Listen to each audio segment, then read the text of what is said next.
아멘. 이것은 주님의 말씀입니다. 예수님이 십자가하기 전날에 이야기를 하고 있습니다. 오늘은 예수님께서 3년간 공생의 사역을 완성하시고 십자가의 고난을 일주일 남겨두시고 예루살렘으로 입성하시는 날입니다. 우리는 이 날을 그래서 종려주일이라고 부릅니다. 이 당시 원수들은 6월절에 예수님이 예루살렘에 올라오시면 십자가에 못 박아 죽일 것을 모의하고 결정하고 대기하고 있었습니다. 예수님은 이 모든 사실을 잘 알고 계셨습니다. 그래서 제자들에게 미리 여러 차례 이 앞으로 있을 고난에 대하여 말씀하셨습니다. 특별히 누가복음 14장에 보면 마지막 길인 예루살렘으로 가는데 비장한 결심을 하셨다고 말씀하고 있습니다. 원수들은 정치적 오해를 하고 있었습니다.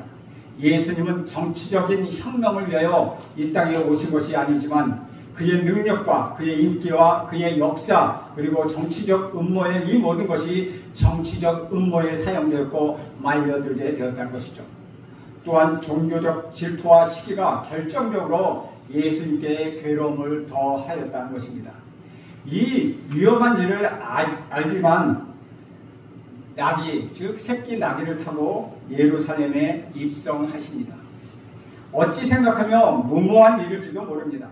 조용하게 예루살렘으로 들어가서도 문제가 있는데 그런데 나귀를 타고 정치적인 행사를 하시며 입성하시니 문제는 더욱 커졌다는 것이죠. 물론 우리 예수님은 다 각오하시고 앞으로 될 모든 일을 알고 계셨습니다. 우리가 생각하기에는 나귀를 타고 입성하는 것 아주 초라한 행사 같지만은 유대인들의 수천 년 전통에 의하면 이것은 왕의 대관식을 위한 것이었습니다. 그러니까 예루살렘에 들어갔을 때 행하는 이 예식은 바로 왕의 대관식과 같았다는 것이죠. 그렇기 때문에 이런 정치적 의미가 있는 예식을 하면서 입성하시니 다음 사건 더 불리해진다는 것을 우리 예수님이 모를 리가 없으셨다는 것이죠. 이것은 완전히 도전적이고 선전포고라고 볼 수밖에 없다는 것입니다. 원수가 기다리는 것으로 오히려 정치적으로 예수를 몰아붙이기 쉽게 구실을 제공해주고 있기 때문입니다. 예수님을 따르는 무리들은 종려나무 가지를 들고 흔들며 예수님을 환영하였습니다. 이 종려나무는 승리의 상징입니다. 그러니까 이들이 승리의 만세를 부르고 있는 것입니다. 또한 겉옷을 벗어서 길가에 깔고 그 위로 예수님이 나귀를 타고 지나가신 것, 이것은 왕에 대한 절대적인 충성을 상징하고 있는 것입니다. 그리고 그들은 호산나 하며 불렀습니다. 호산나의 뜻은 우리를 지금 구원하소서 라는 뜻을 갖고 있습니다. 당신은 우리의 왕이요 당신은 우리의 구세주이니 지금 우리를 구원하소서 라고 외치고 있는 것입니다. 이것은 완전히 왕에게 보라는 함성이었습니다. 승리와 영광과 권력의 상징적인 행진이었다는 것입니다. 그런데 예루살렘 성전에 도달하니 대제사장과 종교 지도자들이 나와서 왜 사람들이냐? 라고 묻습니다. 이때 호산나 하는 소리는 온데간데 사라져버리고 몇 사람이 겨우 남아서 말하기를 갈릴리에서 온 선지자입니다. 라고 대답합니다. 다시 말하면 촌사람들이 한번 명절에 와서 벌리는 행렬이니 조금 참아달라는 구차한 변명을 하고 있는 것이죠. 이럴 수는 없는 것입니다. 그저 몇몇 사람들이 호산나를 부르고 있으니 말입니다. 이 행렬이 헤롯의 궁전으로 들어가고 빌라도의 보좌로 들어갔으면 좋겠는데 이렇게 흐지부지 되고 말았다는 것이죠. 그뿐만 아니라 예수님은 예루살렘 성전을 한 바퀴 돌아보시고 아무 말도 없이 베다니로 내려가셔서 하룻밤을 지내십니다. 그리고 다음날 아침 일찍 어지않은 아주 대조적으로 아침 식사도 못하시고 다시 예루살렘으로 돌아오십니다. 이때 길가에 있는 무화과 나무에 열매가 없는 것을 보시고 저주하시니 나무가 즉시 말라버렸습니다. 바로 이 어제 호산나를 부르던 사람은 다 어디 갔습니까? 왜 우리 예수님은 이렇게 예루살렘으로 외롭게 돌아오셔야 했다는 것입니까? 많은 유대의 정치적인 기대, 종교적인 대망, 사회적 욕구를 다 외면하시고 우리 주님은 드디어 십자가를 지셨습니다. 그를 따르던 많은 사람들이 실망했습니다. 심지어는 제자들까지도 절망했습니다. 마치 배신하고 당한 것처럼 그들은 시리에 빠졌습니다. 감람산 기슭에서 출발했던 호산나의 함성은 이렇게 끝나고 말았다는 것이죠. 그렇다면 이 사건 속에 숨어있는 승리의 비밀은 어디에 있습니까? 병을 고치는 예수님을 보고 따라다니고 5,000명을 먹이시는 예수님을 보고 따라다녔던 군중들이 호산나 소리 한번 했다고 해서 예수님을 믿는 사람이 되는 것은 아니라는 것입니다. 참으로 진짜로 믿는 자는 이 십자가의 사건 속에서 승리의 비밀을 깨달은 자, 그 사람이 진정한 믿는 자라는 것입니다. 예수의 십자가를 보고 절망하지 않고 오히려 하나님께 감사하고 하나님께 영광을 돌릴 수 있는 승리의 비밀을 아는 자, 그 사람이 참다운 그리스도인입니다. 부활은 십자가의 승리의 표상입니다. 그 승리를 확증해 주는 것이 바로 십자가이라는 것이죠. 승리의 결정은 십자가에 있었고 십자가 속에 감춰진 승리의 의미가 여기에 있습니다. 예수님께서는 십자가에 돌아가실 때 7마디 유언을 남기셨습니다. 그 중에 한마디가 다 이루었다입니다. 누가 이런 임종의 언어를 남길 수 있겠습니까? 다 이루었다는 말은 승전가라는 뜻입니다. 더 이상 할 것이 없다, 내가 승리했다 라는 승전가를 말하고 있는 것입니다. 우리는 그 의미를 알아야 합니다. 절망의 눈으로, 시리의 눈으로, 패배의 눈으로 십자가를 쳐다보서는 안 된다는 것이죠. 다 이루었다는 의미를 아는 자만이 진짜 예수를 믿는 사람입니다. 요한복음 16장 33절에 보면 이렇게 말씀하고 있습니다. 이것을 너희에게 이르는 것은 너희로 내 안에서 평안을 누리게 하려 함이라. 세상에는 너희가 환난을 당하나 담대하라. 내가 세상을 이겼노라. 내가 세상을 이겼노라. 이 말은 무슨 뜻입니까? 예수님은 공생의 사역을 시작하기 전에 광야에 나가셔서 40일 동안 금식 기도를 하셨습니다. 그리고 사탄을 만나 그 시험 당하시고 싸워서 사탄을 이기셨습니다. 또한 병을 고치시고 사탄 마귀를 쫓아내시고 가난을 이겨내시고 오해를 이기시고 배반을 이겨내셨습니다. 그리고 마지막 십자가에서까지 승리하셨습니다. 예수님은 승리를 위하여 처절한 인생을 살았다는 것이 아닙니다. 이미 예수님은 승리하셨고 그 승리를 집행하며 그 승리를 실현하며 계속 승리하시고 끝까지 승리하셨다는 것이죠. 이것이 우리 예수님의 승리입니다. 세상의 승리의 일반적인 개념은 무엇입니까? 보통 승리란 쟁취하는 것이요, 소유하는 것이요, 힘과 권력을 의미합니다. 잃으면 패배하는 것이고 얻으면 승리하는 것입니다. 높은 자리에 앉으면 이기는 것입니다. 예를 들면 권투 시합을 하기 위하여 각 사각의 등에서 처절한 싸움을 하고 수많은 군중들은 그것을 지켜보고 있습니다. 이 싸움은 어떻게 끝나야 좋습니까? 군중들은 판정승은 재미없고 KO승을 해야 구경만 갖고 재미있어 합니다. 자, KO승이 좋긴 하지만 한쪽이 KO승을 하기 위하여 다른 한쪽은 KO패를 당해야 한다는 것입니다. 어떻게 하면 좋습니까? 어느 한쪽이든 넘어져서 일어날 수 없게 되어야 KO승이 나온다는 것이죠. 사랑하는 여러분, 이런 비참한 승리가 진정한 승리입니까? 누군가는 내 앞에서 무릎을 꿇고 죽어가야 내가 승리를 할 수 있습니까? 이것이 승리라면 승리는 아주 잔인한 것입니다. 차라리 내가 남에게 KO승을 주고 내가 패배하는 쪽이 훨씬 나을 수도 있다는 것이죠. 정말 사각의 등이 세상의 축소판이라고 할 수 있겠습니까? 그렇다면 이런 승리는 승리가 아니고 죄라는 것입니다. 승리에 문제가 있고 싸움에 문제가 있습니다. 우리는 이러한 승리를 원하지는 않습니다. 그러면 패배자 없는 승리는 없는 것입니까? 원수를 죽이는 것이 아니라 원수를 살리고 원수를 사랑하고 원수와 함께 영광을 누릴 수 있는 것, 이것을 우리는 진정한 승리라고 말하고 있습니다. 성경에서는 이러한 승리들을 쉽게 발견할 수 있다는 것입니다. 예를 들면 사도 요한은 처음부터 예수의 원수였습니다. 그래서 예수님의 충실한 제자 스데반은 돌로 쳐 죽이는 데 앞장을 섰습니다. 예수를 믿는 자를 핍박하고 감옥에 가두기 위하여 저 다메섹까지 가서 성도를 잡으려는 아주 잔인한 원수였다는 것이죠. 그러나 예수께서는 그를 사랑하셨고 그를 용서하시고 마침내 사울을 자신의 제자로 삼으셨습니다. 이 사랑의 사도 바울은 굴복하여 남은 생애를 주님을 위해 바쳤고 마지막에는 순교까지 하게 되었습니다. 주 안에서 사랑하는 여러분, 이제 승리란 무엇인지 다시 한번 생각해 보시죠. 원수를 사랑하고 원수를 구원하고 원수와 함께 누릴 수 있는 영원하고 절대적인 승리를 생각해 보자는 것입니다. 우리 구주 예수 그리스도의 승리는 절대적인 승리입니다. 그것은 영원한 승리입니다. 그것은 지속적인 승리입니다. 그것은 구원적인 승리요 생명적인 승리입니다. 우리 예수님의 승리의 절정은 바로 십자가에 있다는 것입니다. 우리 예수님은 십자가로 승리하셨습니다. 십자가 안에 승리가 있고 십자가 안에 승리의 비밀이 감춰져 있습니다. 우리는 일생 동안 생각할 무궁무진한 신비가 이 십자가에 담겨 있다는 것이죠. 정의와 사랑만이 진정한 승리입니다. 죽음을 이기는 힘이 이것뿐이라는 것이죠. 죽음을 생명의 밑거름으로 합니다. 죽음의 사자를 생명의 시종으로 부린 자만이 진정한 승리를 얻는 자들입니다.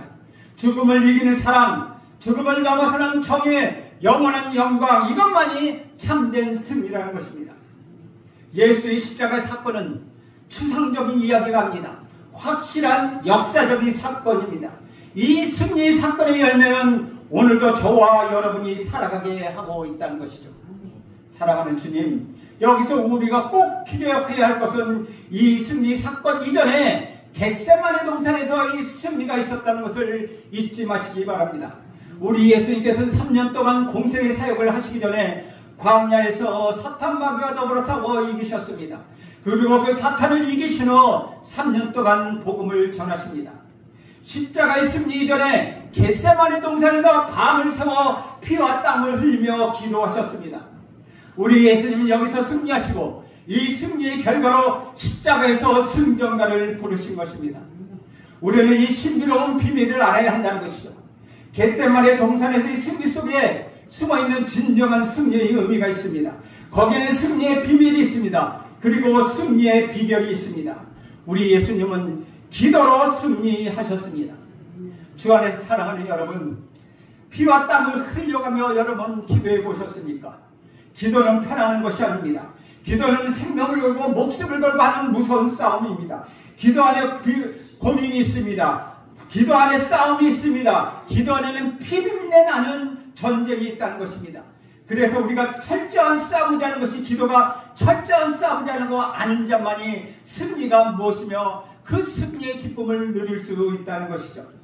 40절에 보면 제자들에게 오사 자는 것을 보시고 베드로에게 말씀하시되 너희가 나와 함께 한 시간도 이렇게 깨어 있을 수 없더냐라고 말씀하고 계십니다. 사랑하는 여러분, 우리는 기도해야 합니다. 베드로는 예수님이 깨어서 기도하라고 여러 번 말씀하셨는데도 그는 잠이 들고 말았습니다. 그는 주님을 위하여 칼을 휘두르고 주님을 위하여 호언장담했고 맹세도 했지만 그는 주님을 모른다고 배반했습니다. 그 이유는 무엇입니까? 그가 기도하지 않았기 때문입니다. 기도하지 않는 용기는 만용입니다. 기도하지 않는 자가 휘두른 칼은 횡포에 불과하다는 것이죠. 자신과의 싸움, 기도의 싸움에서 승리하지 못한 사람은 더 이상 이야기할 필요가 없습니다. 소유는 승리가 아닙니다. 권력도 승리가 아닙니다. 재물도 승리가 아니라는 것이죠. 하나님과 관계에서 먼저 승리해야 한다는 것이죠. 야고보서 4장 2절에서 3절에 보면 이렇게 기록하고 있습니다. 너희는 욕심을 위해서 얻지 못하여 살인하며 시기하여도 능히 취하지 못함으로 다투고 싸우는도다. 너희가 얻지 못하면 구하지 아니하기 때문이요 구하여도 받지 못하는 것은 정욕에 쓰려고 잘못 구하기 때문이라. 기도에는 무서운 시험이 있습니다. 이것을 이기고 깨어 기도해야 한다는 것이죠. 기도하지 못하는 시험, 기도하지 못하게 하는 시험, 기도하는데 잠들게 하는 시험 등은 기도를 갈아먹는 여러 가지 사함을 반드시 우리는 이겨내야 한다는 것이죠. 그래야 승리가 보장되는 것입니다. 그래야 우리가 구원할 것을 얻을 수 있다는 것입니다. 그래야 우리가 구할 것을 하나님께서 주신다는 것입니다. 꽤 오래전에 슈퍼스타 예수 그리스도라는 영화가 있었습니다. 저는 이 영화를 보면 느낀 바가 있습니다. 그리고 그 가사를 자세히 읽어보았습니다. 겟세마네 동산에서 장면이 성경에 단순하게 기록되어 있는데 작가는 여러 가지 상상을 떠올려서 예수님의 기도문을 썼습니다. 그 기도문이 퍽 인상이었습니다. 기도문에 이렇게 얘기합니다. 첫째 질문은 하나님, 내가 진정으로 죽어야 합니까? 내일 아침에 죽어야 합니까? 그리고 두 번째 질문은 하나님, 이 죽음의 내 보상은 무엇입니까? 그리고 마지막에 가서는 제가 죽겠습니까? 죽겠습니다. 즉 하나님 뜻이 그러시면 제가 죽겠습니다 라고 모든 것을 받들었습니다. 그리고 다음에 같은 말을 또 하게 됩니다. 주여, 내 마음이 변하기 전에 나를 지금 취하여 주옵소서. 나를 죽여 주시옵소서. 이 말은 어디까지가 작가의 상상력이지만 저로 하여금 많은 것을 생각하게 했습니다. 사랑하는 여러분, 만일 하나님의 뜻과 여러분의 뜻이 마주쳤을 때 여러분은 어떻게 하시겠습니까? 추상적인 의미에서의 사랑이다, 선이다, 진리다, 정이다 할 때 별 문제가 없습니다. 그것이 구체적으로 나의 사건이 될 때 여러분은 어떻게 하십니까? 예수님을 십자가에 받아들인 것을 벌써 결정하셨습니다. 이 자체를 주저한 것은 아니었다는 것이죠. 그러나 바로 내일 아침에 그렇게 죽어야 하는 것이 진정한 하나님의 뜻인가에 대해서 생각하셨다는 것입니다. 그러나 일단 결심하신 후에 하나님 뜻에 자기 자신을 깨끗이 바쳤고 이 승리가 그래서 신비로운 것입니다. 주 안에서 사랑하는 여러분, 자기를 의롭다고 하는 것, 자기 교만, 이기심, 자기의 지혜 등 자기를 중심으로 하고자 하는 모든 것을 우리는 죽여야 합니다. 완전히 없애야 버려야 한다는 것이죠. 가장 위대한 능력은 나 자신을 십자가에 완전히 못 박는 것입니다. 하나님의 뜻 앞에 자기를 완전히 바치는 것보다 더 위대한 사람은 없다는 것이죠. 진정한 승리가 바로 여기에 있다는 것입니다. 진정한 능력도 여기에 있고 진정한 지혜도 여기에 있습니다. 자기 자신을 완전히 십자가에 못 박는 순간 위대한 부활의 능력이 있고 위대한 승리의 비밀이 여기에 있다는 것이죠. 이제 예수님께서는 산에서 내려오시던 하실 말씀을 보면 아버지께서 내게 주신 잔을 내가 마시지 않겠느냐. 이 잔은 가야바가 내린 것이 아닙니다. 빌라도가 내린 것도 아닙니다. 사랑하는 아버지 하나님이 주신 십자가이기에 그것에 순종하는 아들의 마음으로 이 잔을 받아들였습니다. 이것은 믿음의 승리요, 사랑의 승리요, 소망의 승리입니다. 이렇게 자기를 승리하신 후에 이리저리 끌려다니면서 재판을 받고 조롱을 당하시고 침뱉음을 당해도 우리 예수님은 아무 말이 없으셨습니다. 이대로 그냥 십자가에 가셨습니다. 그리고 다 이뤘다 할 말씀에 승리의 비밀이 있었습니다. 스데반도 돌에 맞아 죽으면서 아래를 보지 않았습니다. 그는 눈을 들어 위에 계시는 우리 구주 예수 그리스도를 바라보았기에 승리할 수 있었다는 것이죠. 그래서 자기에게 돌을 던지는 원수들을 위하여 기도하고 사랑하고 너그러운 마음을 가질 수 있게 되었습니다. 저들의 허물을 저들에게 돌리지 말라고 그는 너그럽고 용서와 사랑을 나타내었다는 것입니다. 사랑하는 여러분, 진정한 승리자만이 사랑할 수 있다는 것입니다. 승리자만이 침묵할 수 있습니다. 승리자만이 너그러운 마음을 가질 수 있다는 것이죠. 저는 여러분 모두가 이런 승리로 살아가길 간절히 바랍니다. 예수님이 말씀하십니다.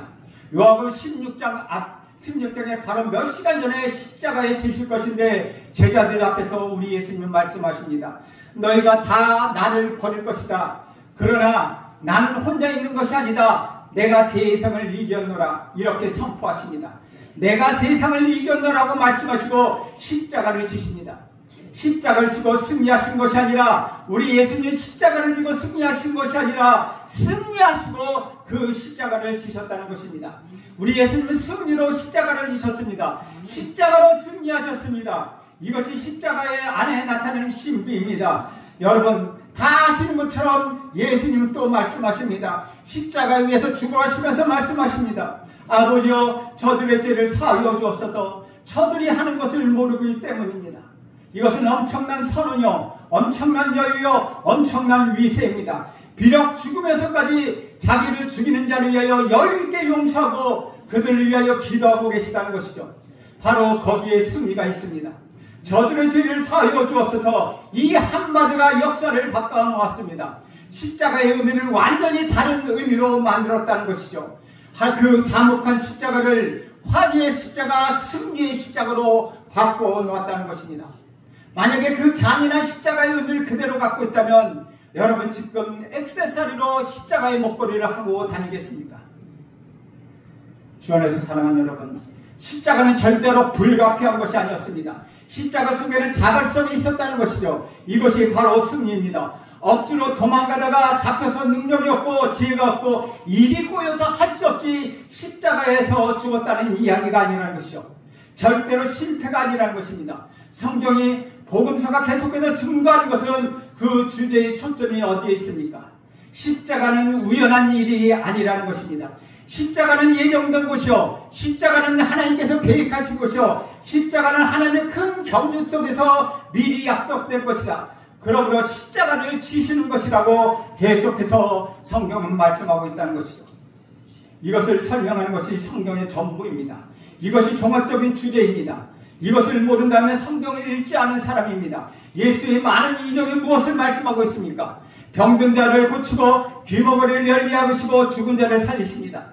죽은 지 나흘이나 된 나사로의 무덤에 가서 나사여 나오라고 소리를 치십니다.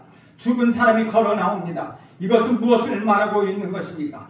이러한 능력을 가진 분이 십자가에 죽으셨다고 말씀하고 있는 것입니다. 그것을 설명하고자 하는 것입니다. 십자가를 설명하기 위한 내용이라는 것이죠. 이것이 그 능력을 가진 분이 말없이 십자가를 지닙니다. 도대체 알 수가 없는 사람입니다. 그 능력을 가진 그분이 왜 말없이 십자가에 죽으러 가시는 것입니까? 그것을 알 수가 없다는 것입니다. 십자가의 비밀이 여기에 있다는 것이죠. 오랫동안 예언하였습니다. 예표로 확증해 왔습니다. 수많은 양과 소를 잡아서 제사를 드렸습니다. 그것이 십자가의 예표였다는 것이죠. 계속해서 보여주고 계속해서 예언하고 그 예언이 오늘와서 십자가에서 성취되는 것이었습니다. 절정적 클라이막스에 와서 이루어지는 것입니다. 십자가는 그렇게 이루어진 것입니다. 자발적으로 자원하는 마음으로 하나님의 오묘한 우주적 심리 속에서 이루어진 계획적인 일, 그것이 십자가의 사건이라는 것이죠. 거기에 진정한 승리가 있습니다. 이것은 완성이요, 이것은 예언의 성취요, 본래 오래전부터 계획되었다는 것입니다. 그리고 그것이 이 시간에 와서 결정적인 시간에 이루어진 것입니다.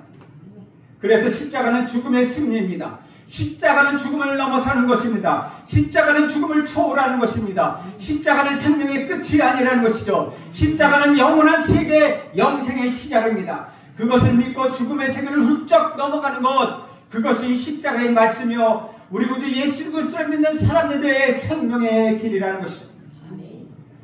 독일의 유명한 신학자 칼 바르트라는 사람이 있습니다.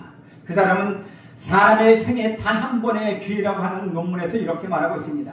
사람에게 많은 기회가 있는 것 같으나 가장 중요한 기회는 딱 하나다. 단 한 번의 기회, 그것은 바로 죽음이다. 그 기회를 어떻게 맞이하느냐가 중요한 것이다. 이것이 영원한 생명의 세계로 향하는 길로 맞이하느냐, 아니면 영원한 저주로 끝나는 시간이야 하는 것이다. 그러므로 우리는 죽음을 향하여 하루하루 살아가고 있습니다.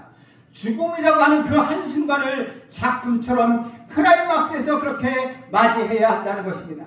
그러기 위해서 우리는 두 가지를 생각해야 합니다. 첫째는 모멘토리입니다.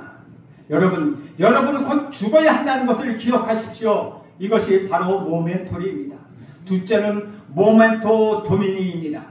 모멘토 도미니는 주님을 생각하십시오 라는 의미입니다. 즉 다시 말하면 사람은 죽는다. 그러니 주님을 생각하라. 십자가를 지고 부활하신 주님을 생각하라. 이것이 바로 우리 일생에 딱 한 번 있을 기회를 가장 귀한 의미로 바꿔놓을 수 있고 방향을 돌려놓을 수 있다는 것입니다. 여러분, 공산당보다 우리 그리스도인들이 훨씬 독하고 강하다는 걸 아십니까? 왜 그렇습니까? 공산당들은 죽음을 무서워합니다. 그러나 기독교인들은 죽음을 무서워하지 않습니다. 죽음을 전혀 두려워하지 않습니다. 그래서 어찌할 수가 없다는 것입니다. 그래서 순교하는 것입니다. 어쩌면 그렇게 죽기를 그리스도인들은 바라고 있을 수도 있다는 것이죠. 더구나 예수 이름으로 죽을 수 있다면 그것은 지상의 영광입니다. 단 한 번밖에 없는 기회입니다. 그래서 사양할 리가 없다는 것이죠. 그래서 두려워하지 않습니다. 무서워하지 않습니다. 승리하며 사는 것입니다. 그래서 저 공산당들보다도 우리 그리스도인들이 더 강하다는 것입니다. 사랑하는 여러분, 여러분은 승리를 위하여서만 살지 마십시오. 승리를 보장받고 그것을 누리며 사십시오. 승리만을 위하여 아둥바둥하며 살지 마십시오. 승리를 누리며 사시길 간절히 바랍니다. 여러분의 승리의 계기가 바로 십자가에서 확증되었다는 것입니다. 우리 예수님이 나귀를 타고 입성하시는 것은 그 길을 통하여 승리하시겠다는 것이 아닙니다. 이미 우리 예수님이 십자가로 승리하셨습니다. 아니, 승리하시고 십자가를 지셨습니다. 승리의 호산을 먼저 부리고 당당하게 갈보리 언덕으로 가신 것입니다. 여기에 우리 그리스도인들이 승리의 의미가 있다는 것입니다. 다시 한번 여러분에게 말씀드립니다. 여러분, 승리만을 위하여 아둥바둥 하지 마십시오. 여러분, 이미 예수님이 승리하셨기에 그 승리를 누리며 이 세상을 살아가십시오. 저와 여러분의 승리를 보장받을 사람입니다. 이 승리를 날마다 매 순간 선포하며 사는 저와 여러분이 되기를 간절히 소원합니다. 기도하겠습니다. 하나님 아버지, 늘 십자가를 쳐다보며 십자가를 통하여 말씀하시는 주님의 말씀을 들으면서도 아직도 우리 마음은 어둡고 비겁하고 나아갈 때가 많음을 다시 한번 고백합니다. 십자가 안에 감춰진 승리의 의미를 날마다 확인하고 선포하며 살게 하옵소서. 주님의 승리의 신비로운 능력을 알게 하옵소서. 영원한 승리의 삶을 오늘도 살게 하옵소서. 오늘도 내일도 그리고 영원한 승리를 하게 하옵소서. 예수님의 이름으로 기도합니다. 아멘.